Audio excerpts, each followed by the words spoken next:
Hello, I'm Jane Turner from writewithjane.com, and I'm here with Alison Wheeler to talk about her fabulous new book, Living from the Inside Out. Welcome, Alison. Tell us all about your book. Thank you so much, Jane, for having me on today. And yes, I've just launched my book, Living from the Inside Out, How to Be a Modern Day Wonder Woman. So for me, really, it's come out of many years of, striving, high-level success, but a lot of burnout, this pattern of reaching the pinnacle of what I thought, and working with other women particularly, reaching this pinnacle of what they think success should be, would be, could be, or what everyone else is doing, and then getting there and either burnt out or realizing, oh, hold on a second, that isn't actually what I really wanted. And it doesn't have to be that way.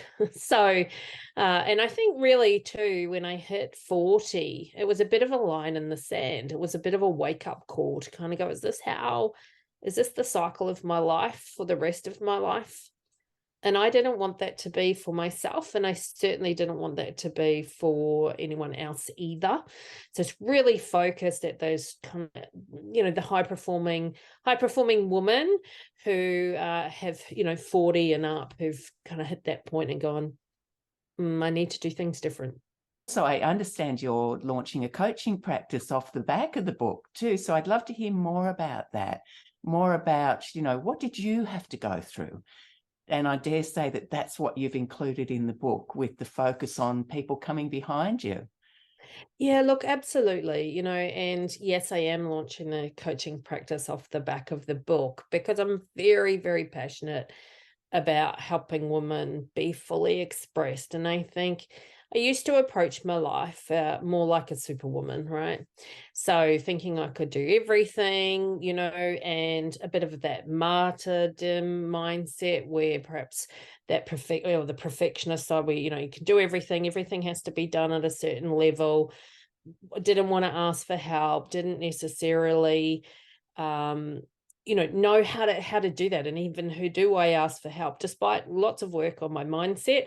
But I was very goal driven and didn't really look outside of beyond that goal like the rest of my life. So then I'd hit that goal, lots of goals, business goals. I've had huge success in business. I've been an athlete most of my life.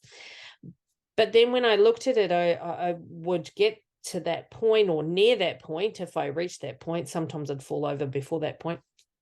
And, in those fall over times, you reflect, right? It's a moment where you're grounded and reflected. And I think a lot of women, and particularly a lot of people in the last couple of years, we've had, things grinded to a halt, not necessarily by our own doing. But I've seen this come up for more readily over the last few years because of the pandemic as well, where people have had forced stop to reflect and to stop and go, well, this isn't really what I wanted. So out of a lot of successes and a lot of self-reflection, and then, like I said, when I hit 40, that line in the sand to go, well, how I am reflecting myself in the world, what people are telling me I am, as well as when I look in the mirror, I don't like what I see.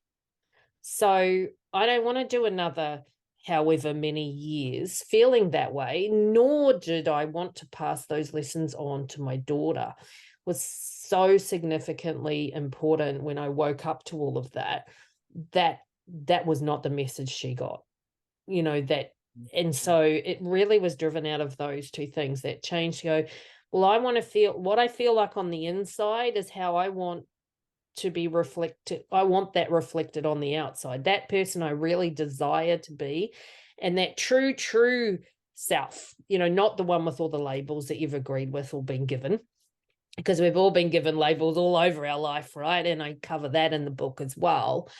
And how to unpack all those labels so that you can tap into who you actually truly are. I think personal development is really a journey of discovering who you truly are. It's not fixing you because you're not broken, but you do have a lot of onion layers that you've tried just kind of lumped on top. And it's a matter of peeling all of them off so you can get back to that core essence of who you truly are, because people are amazing. We're all absolutely amazing in our own individual way. And it's such a gift to the world when you express yourself as your true self. Like, it is your one gift to the world that no one else can take. Oh, I love that. I love that. And I love the conviction in your voice. And I read something on your website where you've said that through writing the book, you've found your voice. I love talking to authors about this journey they go on with the writing of the book. It may not be that writing's your forte. It may be that writing is your forte, but in one way or other, we're tending to be challenged with that book that we write, that one that essentially we've almost been born to write. Yeah, it was such an interesting journey to go through, because I started off with the writing it and I thought, yeah, I've got this. This is good. But then when I started to read it, I'm like, oh, this is my voice. This is permanently on paper. Oh, is this really reflecting what I believe and what can really actually truly help other people?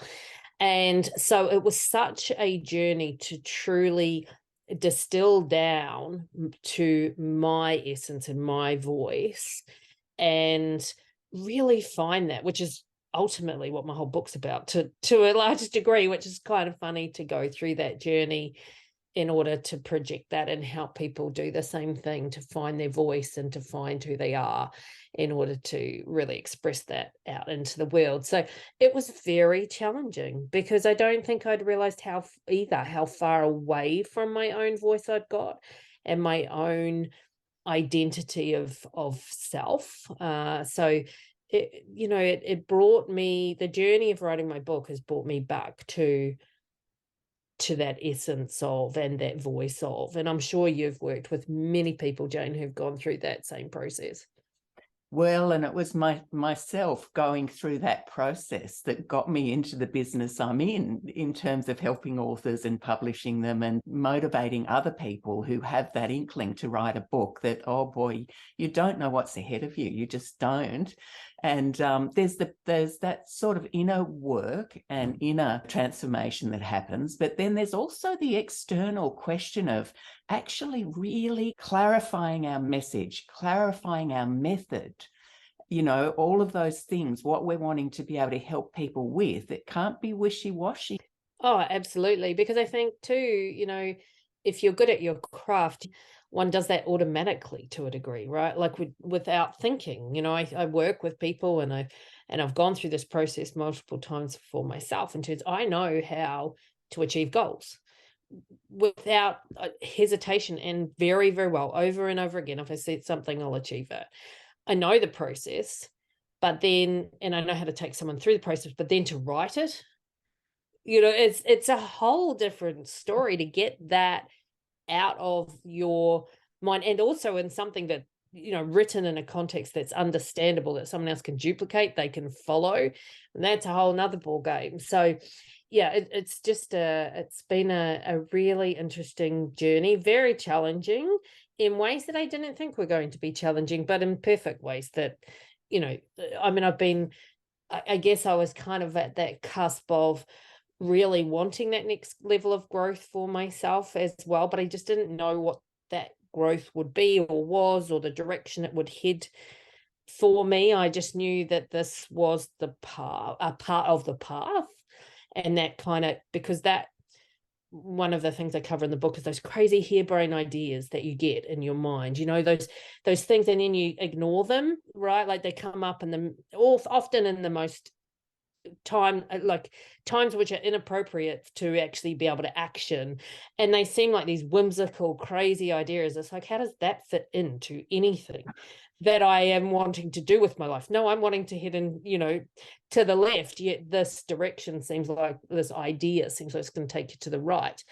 But what I have discovered, and I like working with people on, is when we follow those breadcrumb ideas, those crazy little sparks of just pure sparks of inspiration, they're the breadcrumbs. They lead us exactly, even if you don't know, like you just can't know the rest of the journey, but that's the first breadcrumb on that journey.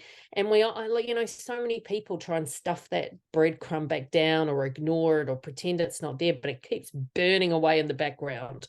And then, life events, you've had them, I've had them.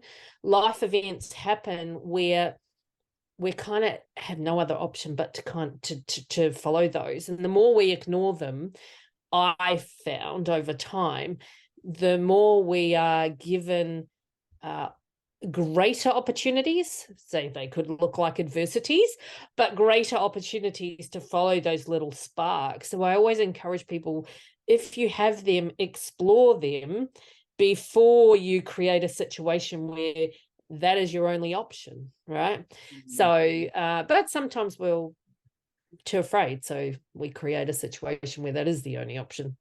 It's true. As they say, the universe will tap you lightly on the shoulder, then it might have to give you a slight push, and then it'll hit you across the head with a brick if you're not doing anything about it. So if you were to give, let's say, a couple of tips for somebody writing a book, and then a couple of tips for your classic client, the person who hasn't quite found you yet. So start wherever you like. A few tips to end up with. If in terms of writing a book, if you have the inspiration to write a book, or you feel like there's a book inside you, which I think there probably is for everybody, your story is worth it. Your story will help someone else. I love that. People, I get really emotional about it, actually. People deserve to hear that. You don't know who that story will touch or who that story will make a difference to. And that's not your job. Your job is to not know. You don't need to know that. But you have such a worthwhile story inside of you, and people will draw whatever they want to draw from your book, because one person reading it will take away something different from another person reading it, depending on their own life circumstances. So, and your book won't be everybody's flavor. It's totally fine as well. But, you just deserve to get that message of your story and your voice and you out there. I just don't think there's enough of that. We're so held back and afraid. So go for it is my message for that. Yeah. And your other question was? Your potential client, the client who hasn't found you yet, what would you like them to know? Yeah, absolutely. Look, you are the person in your own way, and no one else, even though we might think there's lots of other people, and it can feel like that. But when I think you're in that position where you are really going for it, and you feel burnout, you feel exhausted, you just don't feel like you really, you look at what you are achieving and it's still not it. There's a calling in you that, and you're only one decision away from completely changing your life in a new direction. And it can be so scary when you've got used to the life you're living. You're comfortable in the uncomfortable. We can get very comfortable in a very uncomfortable situation. Choose your uncomfortable. I think that the message I would love people to know is that they can choose the uncomfortable, and better to be choosing your uncomfortable, creating what you really want, than continuing to recreate uncomfortable that you don't really like. And find someone if that's too scary for you, find someone to hold your hand along the way. There is nothing wrong with reaching out for help. When I got to these points, and I wish I'd done it earlier, but when I got to those moments in my life, I always found a coach, a mentor, someone, because I knew that I was too scared to just do it all on my own. And I needed to be able to, I like communicating. So I needed to be able to bounce those ideas off someone. And, whether it's a friend, a coach, a mentor, whatever it is, but someone also that can have a a greater overview. So they're not so tied into you as well, because obviously people we love will want to protect you, and they may not agree with this new idea that you have. So you want someone have a champion in your corner. Fantastic. Oh, look, there is so much for people to be hearing in terms of the way you're expressing what you've been through, where you're heading. I think it's really exciting times ahead. Now, where can people get a copy of the book, Alison? Well, they can jump onto my website to grab a copy of the book, which is www.AlisonWheeler.com. And it's also available on Amazon as well. Fantastic. And congratulations.